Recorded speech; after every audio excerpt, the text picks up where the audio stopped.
Les performances des campagnes de santé organisées en 2024 en faveur des enfants et pour le traitement des femmes enceintes ayant dépassé leur 13e semaine sont inférieures à 82% dans la région du littoral. La sous-information, la réticence des familles sont entre autres les freins à ces actions de santé. On avait une croissance des cas de refus au niveau de la communauté, ce qui a contribué à bien évidemment baisser les performances au niveau de la région.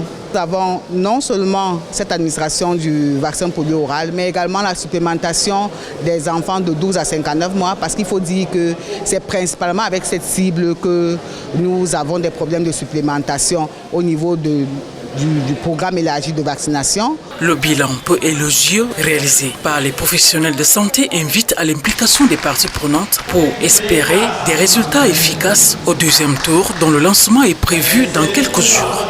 Nous avons profité de cette session pour la coupler avec le lancement de la riposte contre la poliomyélite qui va se tenir du 29 mai au 1er juin et pour laquelle j'invite toutes les parties prenantes à vraiment s'impliquer pour essayer de sensibiliser notre entourage sur cette maladie qui est fortement invalidante pour nos enfants. Nous avons eu à finir l'année avec une couverture vaccinale qui est autour de 75%, un peu en dessous de 80%, en dessous de l'objectif.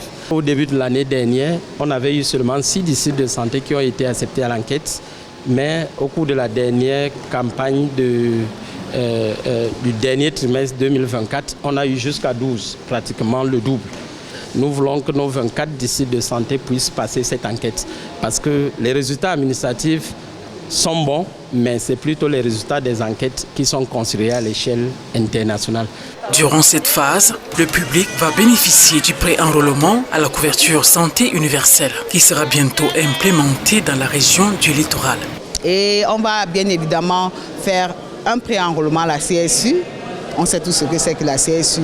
Et évidemment, vu que c'est une activité de nutrition, sensibiliser sur l'hygiène et la nutrition au cours de cette campagne. À noter que ce deuxième tour de la campagne de vaccination va se dérouler du 29 mai au 1er juin prochain et sera couplé à la semaine de santé nutritionnelle, infantile et maternelle.